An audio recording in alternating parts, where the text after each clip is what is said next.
اللهم صل على سيدنا محمد وعلى آل سيدنا محمد. أعوذ بالله من الشيطان الرجيم. بسم الله الرحمن الرحيم. الحمد لله رب العالمين، والصلاة والسلام على سيد المرسلين وعلى آله وصحبه أجمعين. رب اشرح لي صدري ويسر لي أمري واحلل عقدة من لساني يفقه قولي. سبحانك لا علم لنا إلا ما علمتنا إنك أنت العليم الحكيم. ولا حول ولا قوة إلا بالله العلي العظيم. Kitab Penawar Bagi Hati, muka surat 41, baris yang ketiga daripada bawah. Kitab Penawar Bagi Hati, muka surat 41, baris yang ketiga daripada bawah. Qala al-muallifu rahimahullahu ta'ala wa nafa'ana bi'ulumihi amin. Dan tiada diwajibkan atas engkau, dan tiada diwajibkan atas engkau, tiada diwajibkan pada syarak mengubah akan tabiat, akan perangai manusia, kerana tiada kuasa engkau atasnya, atas mengubah akan tabiat. Tiada kuasa ni pada kebanyakan kelakuan, kerana bahawasanya tabiat itu tiada dapat mengerasi akan dia, akan tabiat, melainkan mereka yang putus pendidikannya. Putus pendidikan mereka ni, putus pendidikan daripada makhluk. Bahkan mengetahui ia mereka yang putus pendidikan daripada makhluk ni mengetahui dengan yakin akan bahawasanya yang ampunyanya nikmat itu tiada sunyi daripada bahawa ada ia yang ampunya nikmat isi api neraka, atau ada ia yang punya nikmat isi syurga.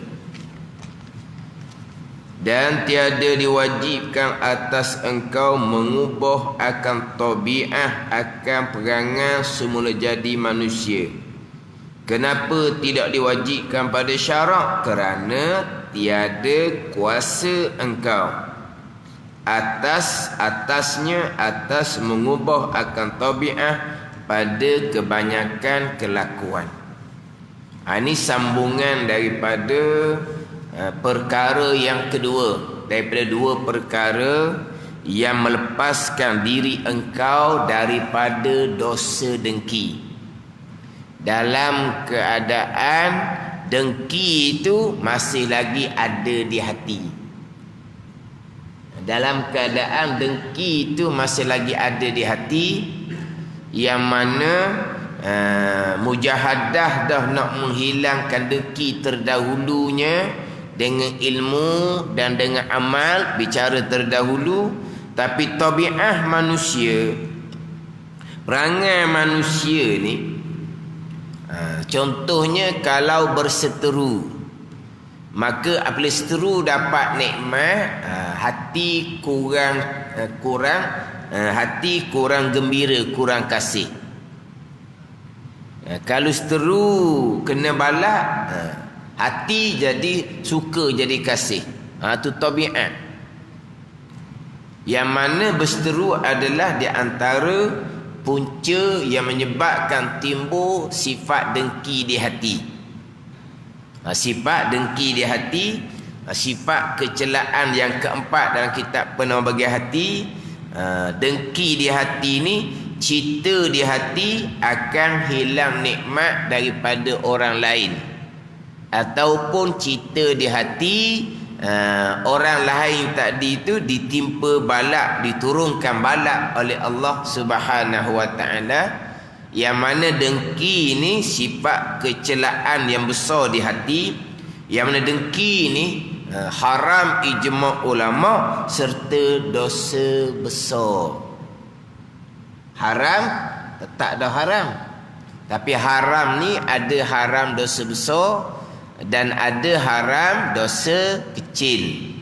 Tapi dengki ni haram dosa besar. Kira-kira kau sekali dengki, orang ni dipanggil orang fasik.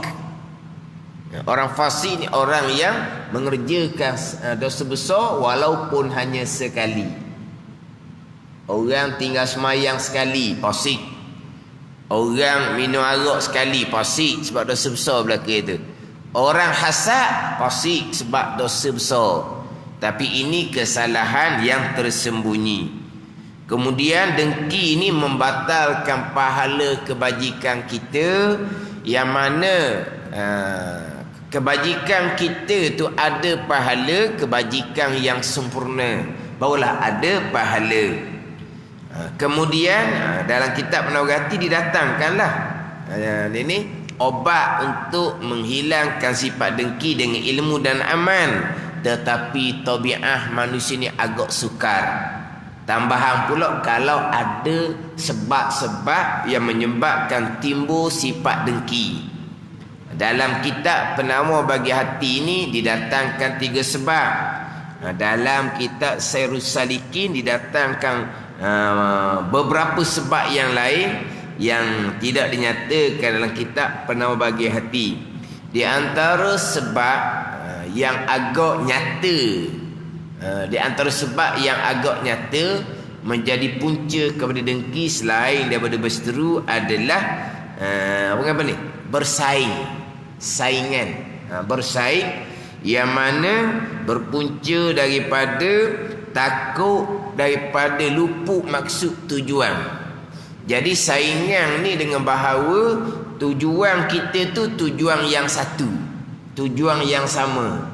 Jadi apabila bersaing ni kita takut luput maksud kita tu.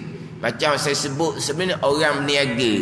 Tujuan orang berniaga ni nak supaya laku. Nak laku ni kena ada pelanggan. Jadi pelanggan ni pelanggan yang sama. Berniaga kemudian pelanggan yang sama. Jadi apabila pelanggan yang sama, maka takut daripada luput maksud tadi ni, hak ni di antara yang menyebabkan timbul dengki di hati. Ni timbul dengki di hati.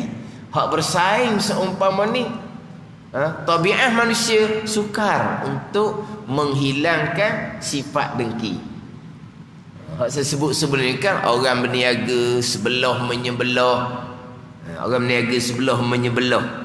Kemudian dia pula perniagaan dia tu lebih laku daripada kita. Kemudian pula diuji pula kitanya, dia hak lebih laku, lebih dapat sambutan tu pula, dia jadi sombong pula dah dengan kita ni. Ni pada ujian kepada kita tu. Dia sombong dia dengan Allah Subhanahu wa taala. Tapi kesombongan dia tu ujian besar kepada kita, nak hilang sifat dengki di hati. Kau gerang kita. Dahlah kita dengan dia tu bersaing. Dia lebih berjaya pada ni. Tiba-tiba dia sombong pula. Maka kita kau sakit hati. Ni akan bawa pada berseteru apa semua. Ni saingan. Mana dalam FB minggu lepas adalah orang yang mengikuti FB, dia kata saya berniaga, dia kata. Saya sebut minggu lepas tu saingan dalam berniaga. Dia kata saya berniaga dan faham sangat Hak kandungan kuliah ustaz tu faham sangat dia kata. Maknanya dia berniaga dan dia tu dia faham sangat. Hak kandungan hak kuliah hak mengelepah. Faham sangat dia kata. Kita mengelepah kan, cuba kita letak kalau kita duduk di tempat seumpama tu macam mana. Niaga sebelah-sebelah, hak sebelah kitanya penuh. Hak sebelah kitanya apa? Hidup apa? Hidup mati itulah, hidup mana tak mahu mati apa tu? Hidup segang apa tu? Maknanya kodo-kodo. Kalau sama-sama tak naik, okey je. Kalau sama-sama naik, okey juga. Tapi kalau saingan kita tu je, hak nampaknya laku. Kita ni mepeh. Tak mepeh mana dah? Mepeh. Maknanya hak ni hak orang apa? Hak lebih di dia tu barulah mari ngali ke kita. Pada ni. Hak lebih di dia, hak laku tu, hak lebih tu barulah mengalir ke tempat kita. Ke mana? Ada ni. Dia kata saya berniaga dan faham sangat tu. Itu contoh saingan dalam perniagaan. Sama juga bersaing. Di tempat kerja sama juga, bersaing tempat kerja. Yang mana tujuan yang sama. Nak dapat naik pangkat, nak tujuan yang sama. Jadi bila bersaing seumpama tu, itu di antara punca menyebabkan timbul sifat dengki di hati. Bagaimana? Bersaing dalam belajar. Begitu juga dengan orang yang mengajar. Orang mengajar sama juga. Mana bersaingnya kat mana? Bersaingnya orang hak mengaji. Orang hak mengaji. Maknanya bersainglah. Kalau orang mengajar dua tempat, jadi saingan ni saingan yang sama. Nak cari pelajar.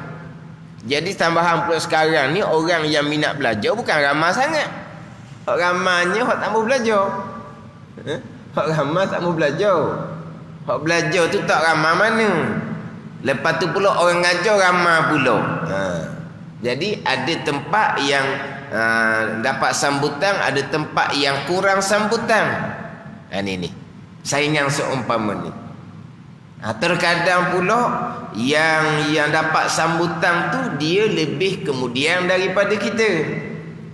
Sebelum tu kita dapat sambutan. Bila timbul orang baru, jadi kita jadi kurang sambutan, tiba-tiba orang hak baru pula dapat sambutan. Kemudian kadang-kadang orang boleh kata pula, apa? Tak jadi hak mengaji selama ni. Ngaji hak ni baru jadi. Contohnya ni saingan ni. Apa anda ni? Ini tabiat tu payah. Mari daripada perkara-perkara yang seumpama ni. Dia bersaing ni, hak sedara sedaging, adik-beradik pun boleh dengki. Adik-beradik pun boleh dengki. Kenapa ni? Kerana takut luput satu tujuan yang sama. Perhatian ibu bapa. Ada ni, perhatian ibu bapa. Satu tujuan yang sama, maka ada saingan lah. Adik-beradik tu sedara sedaging, boleh timbul dengki mendengki. Kita maklumlah hak kisah Qabil dan Habil. Kisah Qabil dan Habil. Kenapa jadi Qabil itu didengki kepada Habil? Pada ni. Kerana bersaing lah. Waktu maklum sangat kita ni. Qabil dan Habil. Mari daripada mana? Mari daripada dengki Qabil kepada Habil. Tu adik-beradik, sedarah sedaging tu. Macam mana pula kalau ni bukan adik-beradik lah ni. Ni betul saingan sungguh lah ni. Kalau tak berseteru pun mujur ni. Bukan saudara sedaging dan memang saingan sungguh, cuma kalau tak berseteru je mujur. Mana? Apa ni? Madu dengan madu tu lah. Mana? Dua yang bermadu ke apa enggak? Orang nak kira tu. Tak bersaing tu. Ni hak dak berseteru ni. Kalau hak berseteru, banyak perkara dah lah jadi nak timbul deki. Yang pertama bersaing kerana rebut perhatian yang satu, yang suami yang satu. Yang kedua pula berseteru pula. Nak kira mana tu? Macam mana tabiat manusia? Perangai manusia macam mana? Faham tak ni?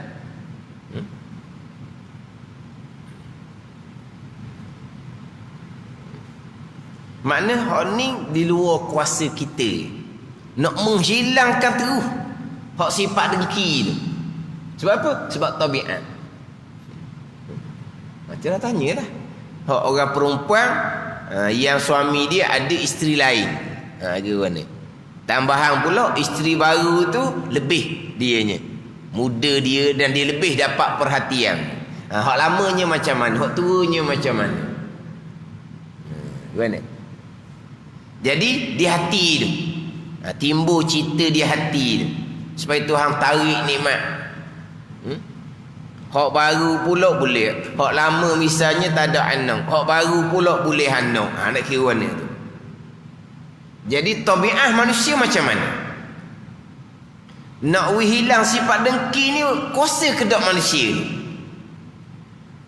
Tak kuasa nak menghilangkan sifat dengki. Macam mana pula dalam keadaan kita usaha untuk menghilangkan sifat dengki, tapi sifat dengki tak hilang lagi. Macam mana nak melepaskan diri daripada dosa dengki? Ni kita bicara sekarang.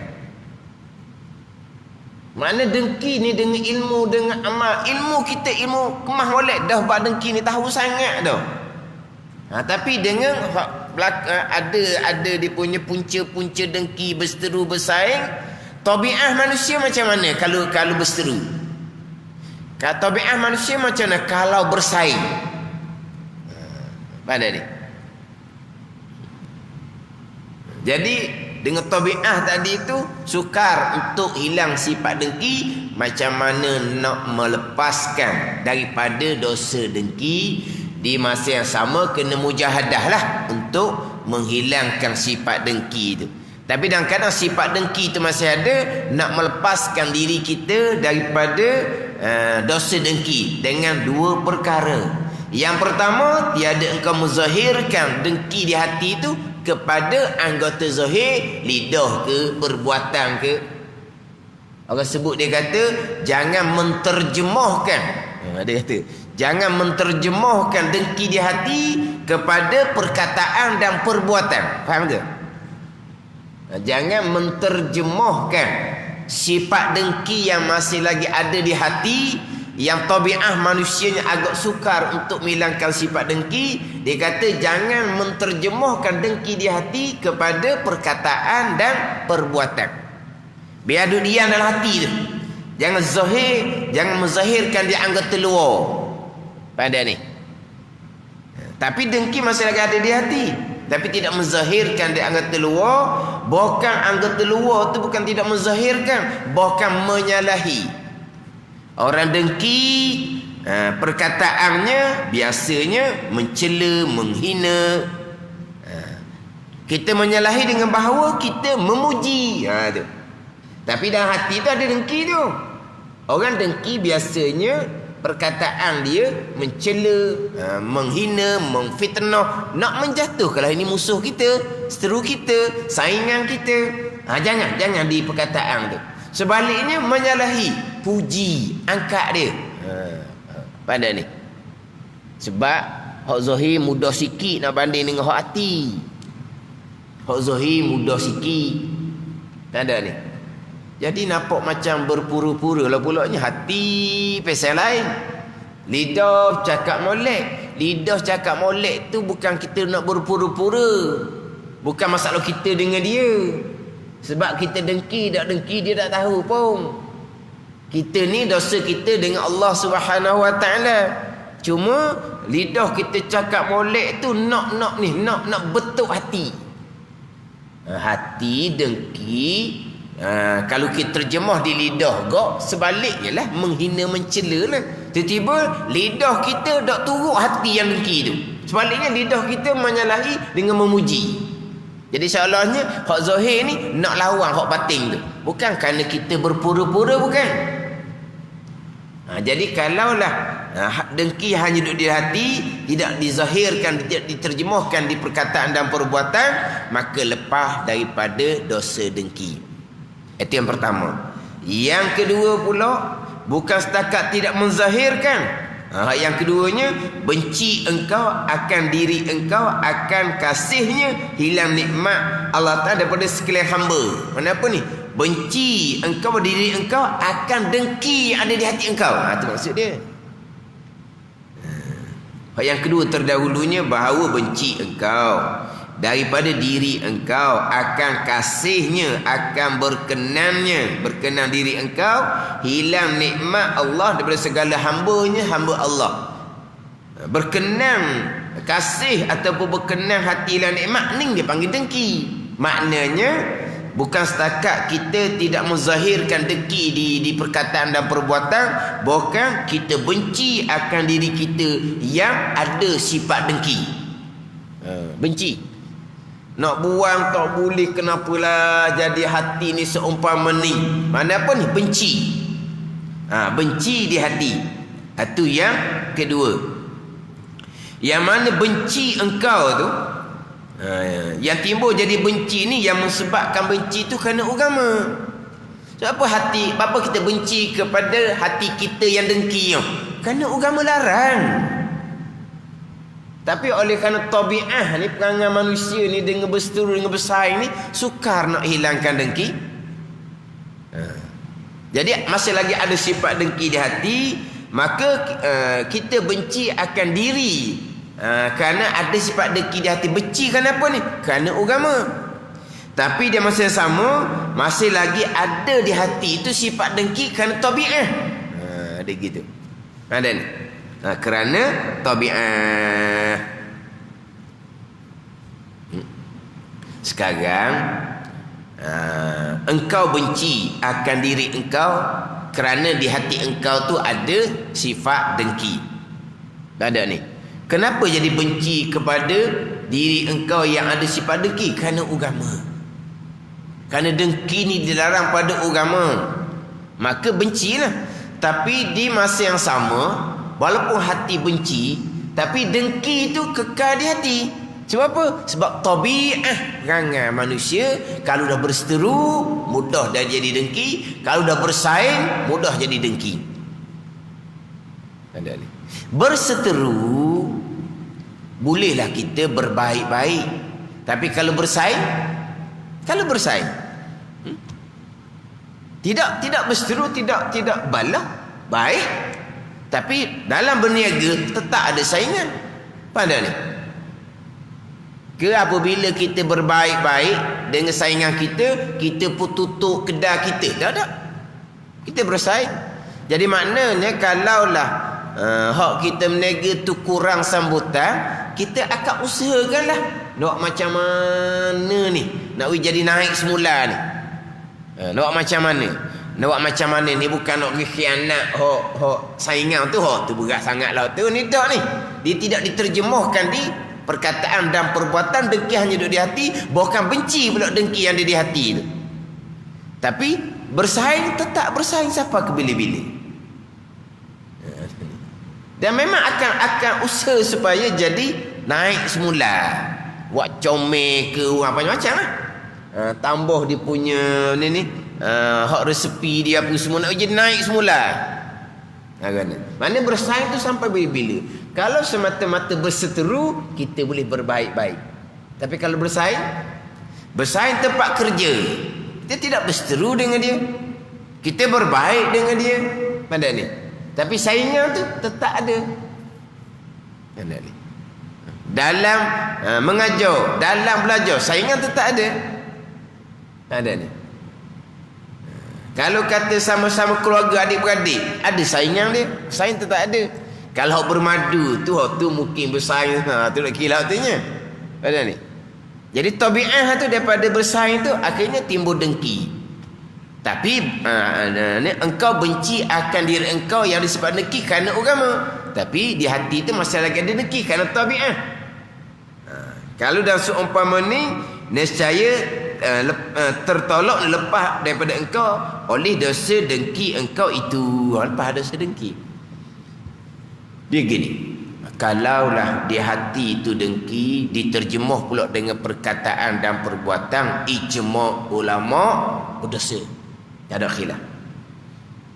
Tetapi kalau hanya tidak diterjemuhkan kepada perkataan dan perbuatan, tapi hati tidak benci mana kepada diri sendiri yang dengki tu, atau khilaf ulama. Kalau hanya ada perkara yang pertama, tidak ada perkara yang kedua, lepas tak daripada dosa dengki, khilaf ulama.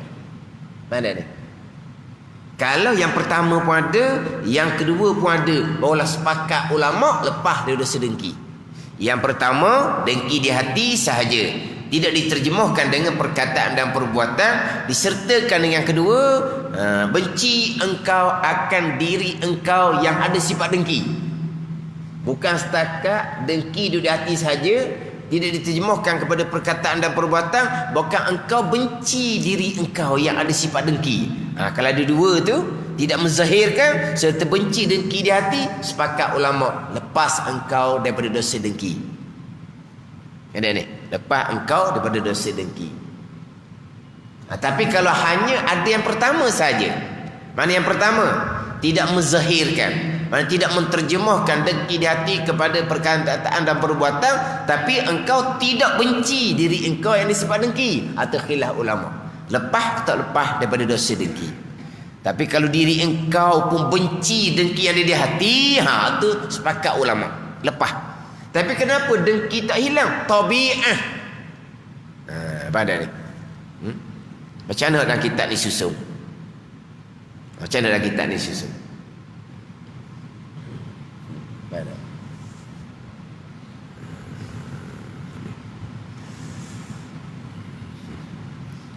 Kemudian hak dengki di hati yang berpunca dari tabi'ah tu kena mujahadah supaya dihilangkan. Dia dalam duduk di hati ni betul lah tidak menzahirkan, tidak menzahirkan, tapi hati ni raja. Hati ni raja. Kalau hati ni raja ni dengki, betul lah tidak menzahirkan di perkataan dan perbuatan, tapi hati ni apa? Membuak-buak apa? Ni hati ni kan, dia membuak-buak, akhirnya zahir di perkataan, akhirnya zahir di perbuatan. Tu tak ada khilaf lah, berdosa lah, tak lepas dia dosa dengki. Ialah untuk permulaan, maknanya tidak menzahirkan dengki di hati itu kepada perkataan dan perbuatan. Pada ni duduk dalam saja. Tapi tadilah itu hati umpama raja. Kalau raja tu molek anggota yang lain. Kalau raja tu tak molek, punah anggota yang lain. Tapi sekarang ni nak robat raja ni, ni tabi'ah ni payah. Lepas tu macam mana? Kawal anggota zahir. Tapi lama mana nak kawal?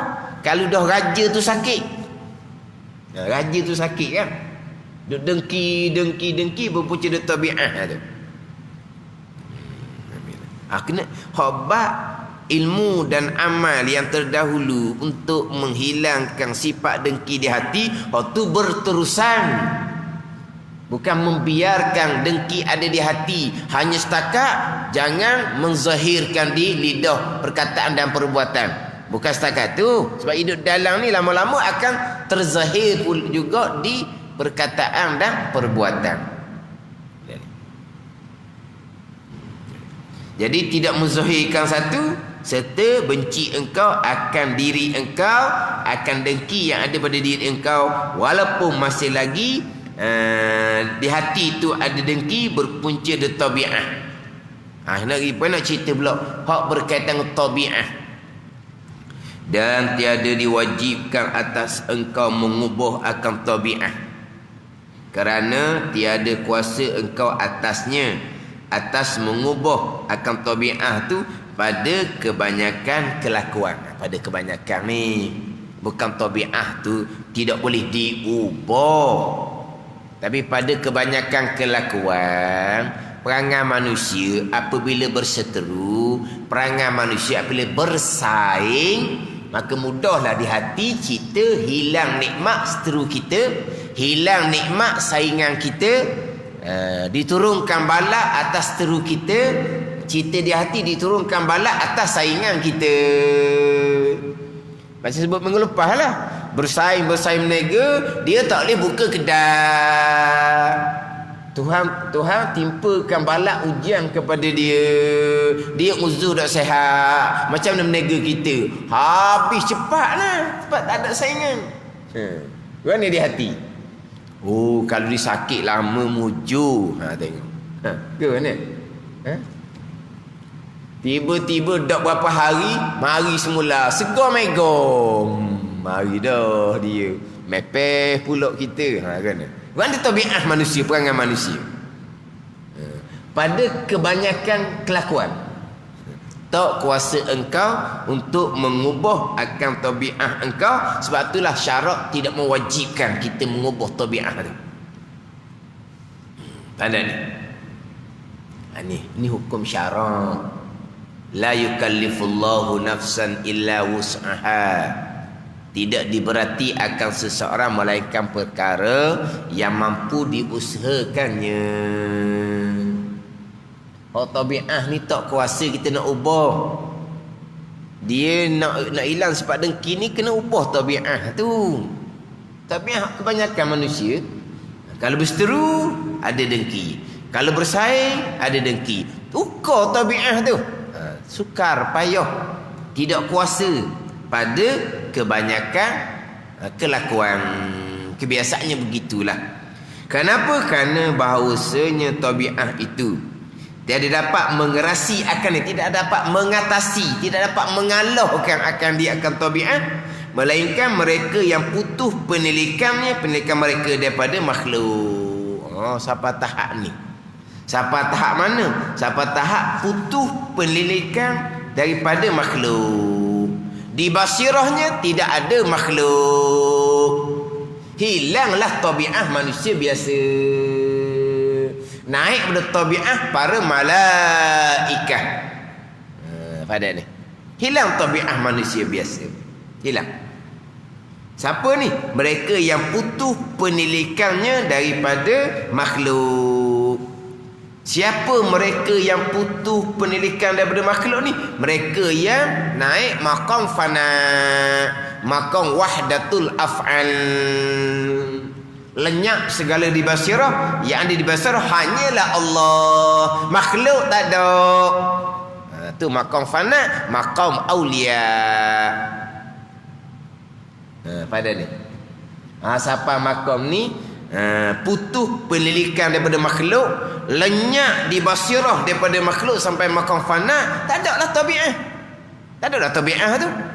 Sebab apa? Sebab bersaing sekalipun tidak ada, saingan tidak ada. Yang ada hanyalah perbuatan Allah Subhanahu wa taala, wahdatul af'al. Keesaan pada perbuatan, bukan keesaan pegangan. Keesaan pegangan nak cerita dah tu, nyok tu akidah kita. Keesaan pegangan ni wahdatul af'al ni di basirah hanya tilik af'al perbuatan Allah. Kalau saingan tu maju macam mana pun bukan dia pun, perbuatan Allah. Ni. Ni bukan laku-laku ni. Ni hak putus penilikan sungguh sampai maqam fana sungguh ni, sampai maqam aulia. Barulah hilang tabiat manusia. Faham tak? Lepas tu macam mana tu dah, kita tadi kata kita berpegang keesaan pada perbuatan. Mereka ni pula wahdatul af'al. Berbezanya kat mana? Berbeza kita ni pegangan i'tiqadi, dia panggil pegangan. Sampai tahap ni dipanggil syuhudi zauqi. Di basar mereka tidak ada melainkan hanya Allah. Putus penilikan mereka daripada makhluk. Tak ada. Diri mereka pun tak ada. Itu usaha mereka pun tak ada. Mana? Di penilikan basirah. Bukan di perlihatan mata. Penilikan basirah tidak ada. Atau panggil maqam fana. Apa mana fana? Fana ni hancur, lenyap. Aghyar dan akdar istilah ilmu. Lenyap mana ni? Binasa, lenyap, aghyar dan akdar. Aghyarnya mana? Ghairullah, selain daripada Allah. Siapa selain daripada Allah? Makhluk selain daripada Allah. Jadi fana, lenyap di basirah, selain daripada Allah. Ini apa ni? Makhluk. Putus penilikan daripada makhluk. Pada ni. Lenyap, aghyar dan akdar. Mana akdar? Kekeruhan lalai. Tak ada dah lalai. Sebab apa? Sebab di basirah hanya ada Allah Subhanahu wa taala, napah demi napah, saah demi saah. Basirah hanya memandang Allah Subhanahu wa taala. Ini maqam fana, maqam wahdatul af'al, maqam aulia, bukan lakung-lakung. Kena faham molek sini ni. Inilah pembicaraan dalam kitab-kitab tasawuf haqiqah. Pandai ni.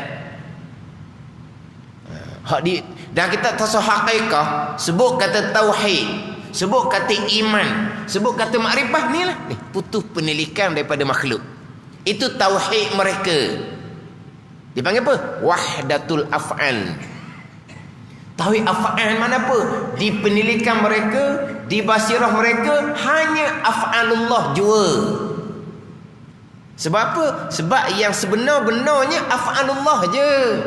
Af'al kita, perbuatan kita, perbuatan makhluk zahir je, palsu belakangnya, bukan sebenar. Ada ni. Sebenar apa? Gerak-geri kita tu af'alullah. Jadi bila sampai makam hakiki, makam sebenar, hilanglah palsu ni. Tapi bukan buat, bukan lakon ni. Dengar faham molek? Itu maksud tauhid. Dan kita hikam contohnya, dan kita adrun nafis contohnya, dan kita al-mahalus safi, banyak kita tasawuf hakikah yang lain. Sebut tauhid, tauhid inilah tauhid syuhud dia panggil. Pandai ni. Kalau sebut kata iman, iman ni lah. Kalau sebut kata makrifah, makrifah khasah, makrifah aulia. Jangan dicampur dengan tauhid dalam ilmu akidah, itu syariat. Iman dalam pembicaraan akidah, makrifah permulaan agama dalam pembicaraan akidah. Awaluddin makrifatullah tu, permulaan mengenal Allah ni mengenal mana? Mengenal dengan pegangan. Ni siap orang mengajar, awaluddin makrifatullah, awal mengenal Allah, mengenal ni mengenal aulia. Jadi orang tak ada agama belaka selagi belum sampai maqam aulia. Pada ni. Dan kalau awal agama makrifah aulia, belum sampai maqam aulia, tak ada agama lah. Lepas tu kalau tak ada agama, macam mana kita nak sampai maqam aulia? Sebab di kita tak ada agama. Ni pening belaka ni. Salah sangat-sangat. Memang bukan salah sikit-sikit ni. Kesalahan bawakan seumpama ni boleh bawa pada tergelincir pegangan sendiri. Ada ni. Boleh bawa pada tergelincir pegangan tu sendiri. Sampai kepada putus penilikan daripada makhluk. Di basirah mereka tidak ada makhluk, yang ada hanyalah Khalik Allah Ta'ala. Di basirah mereka, diri mereka pun tidak ada. Pilihan dan perbuatan diri mereka pun tidak ada. Itu di basirah mereka. Tuhan lenyapkan. Faham tak? Yang ada hanyalah Allah, af'alullah sahaja yang ada. Sebab tu dalam kitab hikam contohnya, selagi kamu merasai kamu ada pilihan, selagi kamu merasai kamu ada tadbir, selagi kamu merasai kamu ada perbuatan usaha gerak diam, kamu belum lagi mentauhidkan Allah. Kenapa situ belum mentauhidkan Allah? Belum putus penilikan daripada makhluk. Kenapa? Kamu belum sampai maqam wahdatul af'al, tauhid af'al, maqam fana. Kenapa? Kamu belum wali. Situlah maksud kita. Tapi kalau hak mengajar tu tidak mursyid, tengok. Selagi merasai kita ada pilihan, selagi merasai kita ada tadbir susun atur, selagi merasai kita ada usaha perbuatan, belum lagi mentauhidkan Allah tu. Belum beriman lagi tu, belum makrifah lagi tu. Kalau belum tauhid, belum iman, belum makrifah, sembahyang puasa tuan tak terima. Ni salah sangat-sangat. Lepas tu macam mana? Jangan ada di hati kita.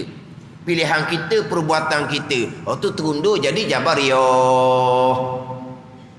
Sebab syariah kitanya, kita wajib isbatkan, wajib letakkan, kejarkan di akidah hamba ada pilihan, hamba ada perbuatan, wajib kita isbatkan di akidah. Ini ahli sunnah wal jamaah. Tidak berpegang di akidah, hamba ada pilihan dan perbuatan, itulah Jabariyah. Jabariyah pun tak kenal. Akhir tunduk jadi Jabariyah. Mu Tuhan, tak ada, kita tak ada apa. Tuhan kita hakikat, Tuhan yang lenyapkan, Tuhan yang hilangkan. Macam mana nak sampai kepada maqam Tuhan lenyapkan tu? Atas pilihan Allah Subhanahu wa taala, ada tariqah dia, ada jalan dia, dan ada mereka yang ditarik oleh Allah, dijazbahkan oleh Allah Subhanahu wa taala. Itu atas kurniaan, atas pilihan Allah Subhanahu wa taala. Waktu kena mengaji suku pula tu. Sekarang ni syariah pun cuka cemakin tak lepas, dia baca kitab hakikat, akhirnya tunduk jadi Jabariyah. Nak baik.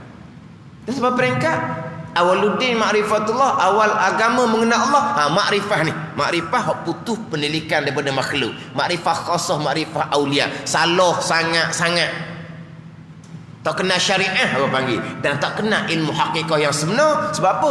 Berpunca daripada tidak berguru, ataupun berguru bukan dengan guru yang mursyid, bukan guru yang sebenar. Yang baik boleh tunduk jadi Jabariyah tu. Kita disunahkan wajib berpegang, hamba ada pilihan dan perbuatan, wajib itu berpegang. Kalau tidak tunduk je Jabariyah.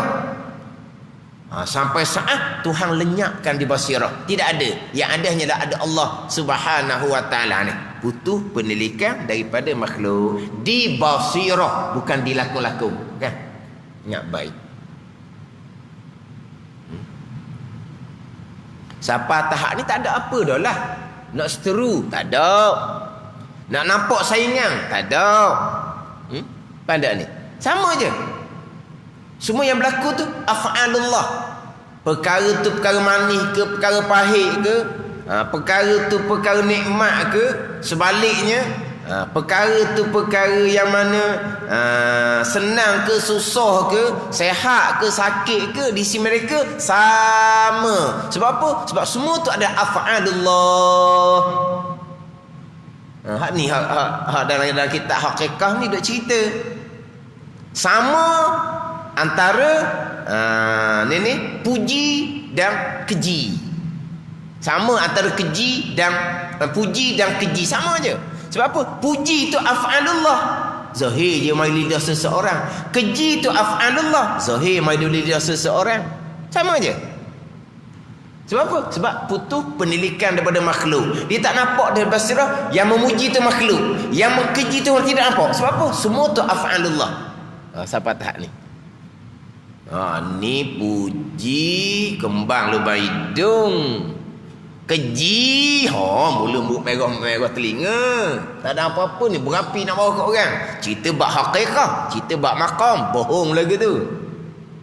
Atau syariah pun tak lepas kan. Puji dan keji sama sebab af'alullah. Sihat dan sakit sama sebab af'alullah. Lepas tu guru dia ajar orang dia, genu, masuk apa pula? Masuk tu puji keji sama, puji keji sama. Masuk hati, sehat sakit sama, sihat sakit renung tu dia pun berhenti, ada murid pun renung, masuk dia ingat ke boleh masuk, mana dia ingat wali ni boleh bubuh wali dia ingat. Jangan duduk tekan gitu. Itu di luar kekuasaan kita. Tekan masuk gitu, putus mana-mana wayar. Punah ranak lah. Ada ni. Dah, semua masuk. Tu saya pernah pergi sekali.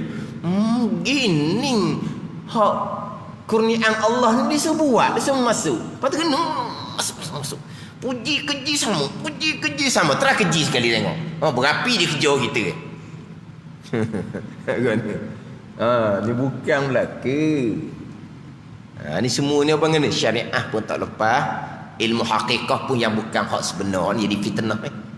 Akhirnya orang mencela ilmu hakikah yang sebenar. Orang bakit bohong, orang bubuh sesat. Sebab apa orang bakit bahawa bersesat pada ilmu hakikat yang sebenar? Inilah pokok yang menyamar ni, yang merosakkan ilmu tu, yang ilmu hakikat yang sebenar.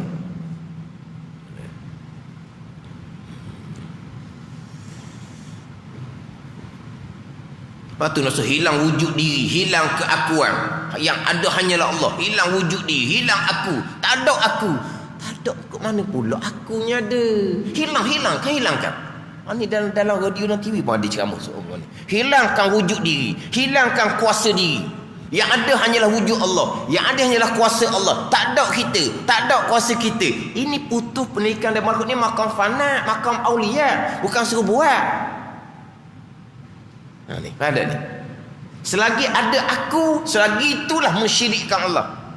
Kerana aku ni lah iblis jadi sesat. Kerana akulah. Kerana ada keakuan dipanggil ananiyah.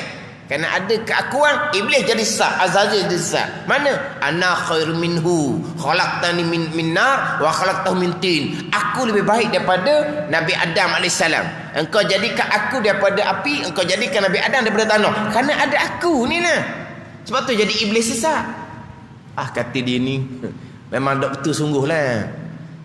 Bukan iblis je aku. Dah kita baca tu, qul a'udzu bi rabbin nas. A'udzu bukan aku. Ke iblis itu. Bukan aku situ. La a'budu ma ta'budu. Tidak aku sembah akan barang yang engkau sembah. Bukan aku. Betul? Ni kata pening, salah sangat-sangat ni. Apa tak ada akunya? Dalam Quran banyaklah akunya. Wa qala inni zahibun ila rabbi. Kata Nabi Ibrahim, aku nak pergi pada Tuhan aku belaka tu. Memanglah ada aku. Dia banding dengan aku iblis. Ananiyah, sebab tu jadi sesat, jadi syirik. Ini sekarang belaka ni. Nak hilangkan aku, nak hilangkan kuasa diri. Nak lenyap yang ada hanyalah Allah. Ni sampai makam Tuhan yang letak sini. Bukan buat-buat ni, bukan. Kita baca dalam doa iftitah. Aku belaka tu kan. Wajjahtu wajhiya lillazi. Aku hadap diri aku. Doa iftitah ni doa iftitah yang dibaca oleh Nabi. Riwayat daripada Sayyidina Ali karramallahu wajhah. Dalam banyak-banyak iftitah, wajjahtu wajhiya lillazi lah paling afdal. Sebab apa? Dia dekat dengan ayat Al-Quran. Ayat Quran di mana? Inni wajjahtu. Inni situ Nabi Ibrahim. Aku juga. Inna salati wa nusuki wa mahyaya wa mamati lillahi rabbil alamin. Semayang aku, ibadah aku, semayang aku tu, perbuatan aku. Tak ada aku apa. Mana ni? So hilang keakuan. Tak ada aku, tak ada. Selagi ada aku, selagi itu mensyirikkan Allah. Tidak mentauhidkan Allah. Ni salah belaka ni. Salah sungguh-sungguh ni. Kesalahan yang seumpama ni boleh rosak pegangan. Ni pihak berkuasa kena ambil perhatian sungguh ni. Kena benterah ajaran-ajaran yang seumpama ni. Ajaran seumpama ni ada dalam rakaman. Ajaran yang seumpama ni dalam radio TV pun ada. Bukan dalam rakaman persendirian saja, bukan. Ada ni. Bagaimana tu? Dia membaca buku-buku hakikat tanpa berguru, ataupun dia berguru dengan guru yang tidak mursyid. Ini makam kurniaan Tuhan ni. Makam fana, putus penilikan daripada makhluk. Lenyap, tak ada. Tabiat tak ada. Tidak ada. Sebab apa? Yang ada hanyalah af'alullah, tidak ada af'alul makhluqat. Tidak ada. Yang ada hanyalah af'alullah, perbuatan-perbuatan Allah. Af'alul makhluqat tidak ada. Sebab hakikatnya tidak ada af'al makhluk. Wa imma makhluk tu nama Nabi, wa imma makhluk tu nama malaikat. Tidak ada af'al makhluk. Yang ada hanyalah af'al perbuatan Allah Subhanahu wa ta'ala. Keesaan pada perbuatan. Yang khalik hanyalah Allah Subhanahu wa ta'ala. Para anbiya makhluk. Para malaikat makhluk. Jadi af'al para anbiya, af'al para malaikat, itulah af'alullah Subhanahu wa ta'ala. Af'al perbuatan Allah jua hakikinya. Kita berpegang seumpama tu, tapi di ingatan hati kitanya perbuatan kita belaka. Tak ada salah apa pun. Nak putus penilikan ni sampai maqam fana. Sampai tahap ni lenyaklah tabi'ah. Tidak ada. Sampai maqam ni bukan kata sifat hasad. Makhluk pun tidak ada di hati. Kekerohan lalai pun tidak ada di hati. Lenyap, tidak ada. Bukan kata hasad. Kekerohan lalai. Lalai tu dosa dah. Bagi cerita, bagi maqam. Lalai tu dosa dah. Kita lalai hati dan ingat Tuhan tak berdosa. Mereka lalai tu kekerohan dia panggil. Kita ni kekerohan apa? Kita bukan kekerohan. Kita ni penuh dengan kotoran dosa. Itu kita syariah ni. Kita ni penuh dengan kotoran dosa. Mereka dosa tidak ada. Yang ada adalah kekerohan lalai. Akhirnya tidak ada dah kekerohan lalai. Yang ada hanyalah napah demi napah hati mereka, basirah mereka syuhud akan Allah Subhanahu wa taala. Memandang dengan basirah tu syuhud dia panggil. Itu dia panggil dapat dengan zauq, idraku syai' bizauq. Mereka dapat satu dengan zauq kecak dia di basirah para aulia. Disir hati lapis paling dalam sekali. Disir hati bagaimana yang ada hanyalah Allah Subhanahu wa taala. Putus penilikan daripada makhluk, penilikan musyahadah hanya kepada Allah Subhanahu wa taala, barulah hilang tabiat manusia. Kalau tidak, masih lagi dikuasai oleh tabiat, masih lagi sukar untuk hilangkan sifat dengki. Bahkan mengetahui ia dengan yakin akan bahawasanya yang ampunya nikmat itu tiada sunyi daripada bahawa ada ia isi api neraka atau ada ia isi syurga. Wallahu a'lam. Bismillahirrahmanirrahim. Alhamdulillahirabbil alamin wassalatu wassalamu ala sayyidil mursalin wa ala alihi washabbihi ajma'in. Allahumma ftah alaina futuhal arifin. Allahumma allimna ilma akdamin wa fahimna famasabikin warzuqna ruqat talibin. Allahumma zidna ilman wa alhiqna bis salihin. Wa sallallahu ala sayyidina Muhammadin wa ala alihi wa sahbihi wa sallam. Walhamdulillahi rabbil alamin.